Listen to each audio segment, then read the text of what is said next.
أعوذ بالله من الشيطان الرجيم بسم الله الرحمن الرحيم وصلى الله على نبي الكريم bandiraɓe on calminama on jurama hande jiinoɗen haalde ko fate guerre baɗɗo walla baɗo hakkunde la bande de Gaza woni hettere wiyetede Gaza wonde to Palestine e Israel on gandi ɓeɗo gila presque dawa dawi gila aduna fuɗɗi tan no goni tan koye haare joni noon haare nde muusi seeɗa heewi mayɓe to bande de Gaza to on wiyeteɓe Hamas woni parti goto ɓe jogui noon dadiɓe ɓe jogui kaɓorɗe saaha fof ɓe eto waddude Israel noon ko état woni juif yimɓe voilà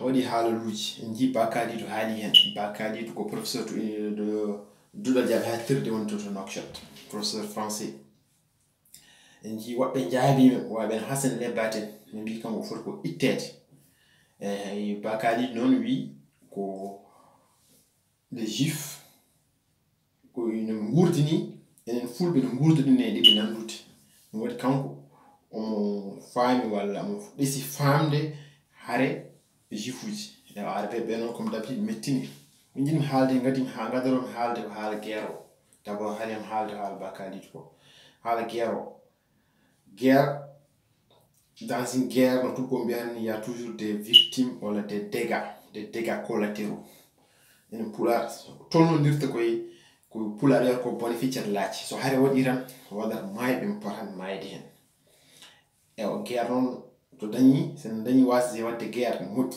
mais guerre kam woni tan koye aduna eyyi julɓe woni julɓe mbiyata ko pour tan wallude ko julɓe ɓe woni leyɗe tubkoɓe kadi won hen tubkoɓe ene balla julɓe mais enen julɓe ɓe ko heewi hen ɓurten wiide tan poɗe wallude ko julɗo sa woni julɗo tan a susa wiide aɗa wonde Israel noon ko pays ko yimɓe goni toon hay sinko juif uji juif noon woni hen julɓe cikkat tan ko juif uji gona yimɓe gaɗɗoɗen ko haalde ko Qur'an qala taala ko Allah wi noon wala qad karramna bani adam assurément nous avons honoré le fils d'Adam Allah teddini ɓi Adam juif noon ko ɓi Adam julɗo ko ɓi Adam min paami tan hay goto méritani walla hay goto handani e mayde e guerre taw foten mayde hen hay militaire woni dadiɗo kaɓeteɗo handani mayde hen saha noon neɗɗo ɓolɗuɗo neɗɗo civil o mo kural yanata walla mo bombe warata so yiiɗi taw ko neɗɗo Hamas o weddiron obi yani neɗɗo haysin ko juif o handani hen mayde so militaire Israel on weddima guerre on weddima bombe walla felli Palestinajo maayi hen so militaire Palestinajo maayi hen fatan mayde hen so neɗɗo ɓolɗuɗo civil mo wiyani waɗani maayi hen fatan mayde hen yimɓe noon pour ko iruno neɗɗo foti ko teddinede Allah teddini neɗɗo palestinien walla israélien o ko neɗɗo donc foti jiiren tan way ko julɓe maayi toon tan e gonde julɓe gonga ñim Israël ɓuuri ɓe doole enen gandi hayso ko Hamas walla Palestine ɓurnoɓe doole yanata mabɓe guerre ko noon tan malheureusement kadi ɓeydi caɗele ɗe ko hakkunde wiyete ko hakkunde julɓe hefere holto leyɗele julɓe goni holto Arabie Saoudite woni holto Égypte woni holto Qatar woni voilà ɓen mbawa hayso jiiɗi wallude cuusa ɓen ko intérêt mumen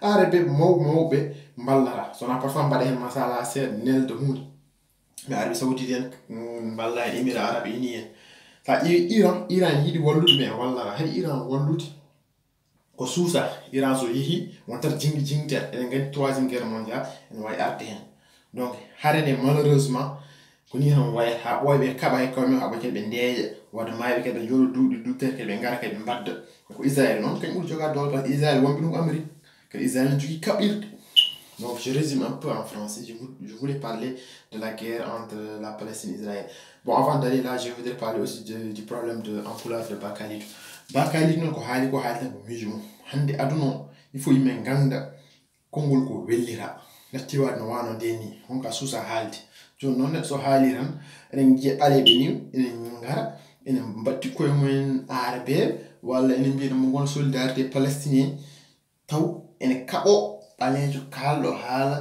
walla gonduɗo e Israël donc noon Allah andi to gonga woni yo Allah addu deeƴal je résume un peu en français je voudrais dire que Dieu a dit dans le Coran, voilà, et karamna bani Adam. Donc, karamna bani Adam, assurément nous avons honoré le fils d'Adam. Donc, il a dit le fils d'Adam. Dieu a dit le fils d'Adam, c'est pas seulement le musulman. Le fils d'Adam, c'est aussi le juif, c'est aussi le chrétien, c'est aussi l'athée. Donc, aucun individu, aucune personne, aucune vie humaine ne mérite de périr dans une guerre. Même si la personne est un militaire qui combat pour l'Israël ou pour la Palestine ou pour le Hamas. Donc, nous devons d'abord déplorer les pertes humaines en Israël et dans la bande de Gaza. D'abord, nous déplorons aussi la prise de force ou bien l'occupation de la bande de Gaza. Mais on sait que cette guerre, elle a toujours existé, elle existera toujours. Parce que si le Hamas ou si les Palestiniens ont plus de force, si les Palestiniens auront l'occasion d'envahir ou bien de récupérer le territoire israélien, ils le feront. Israël se défendra aussi. Israël aussi est soutenu par les Américains, on le sait. On sait aussi que l'Arabie Saoudite ou le Qatar ne peuvent pas, ou l'Égypte n'ont pas le courage d'aller soutenir un pays musulman parce que maintenant ils défendent leurs intérêts.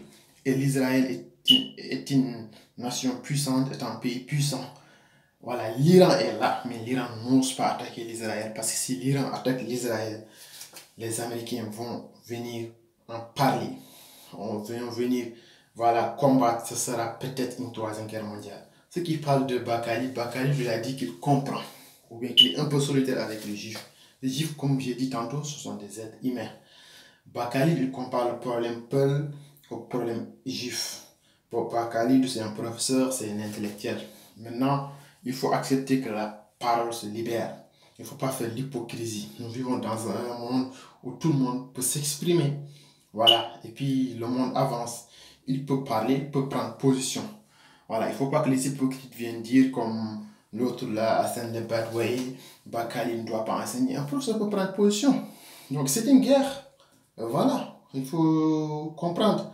Même si nous déplorons les pertes humaines encore une fois, nous déplorons l'occupation, nous déplorons la guerre, nous déplorons toujours voilà, les dégâts collatéraux. Donc c'était Baali voilà, pour intervenir juste sur ce problème, pour expliquer mon point de vue. Soyez solidaires, soyez humains avant d'être croyants, soyez humains avant d'être musulmans, avant d'attaquer une personne, essayons de trouver une solution. Même si malheureusement la guerre va toujours continuer. Peace and love, une pensée qu'on dit Inna lillahi wa inna ilayhi raji'un à tous les individus, à toutes les personnes décédées. Donc, wassalam, que Dieu ramène la paix partout dans le monde. Comme c'est de mon bail.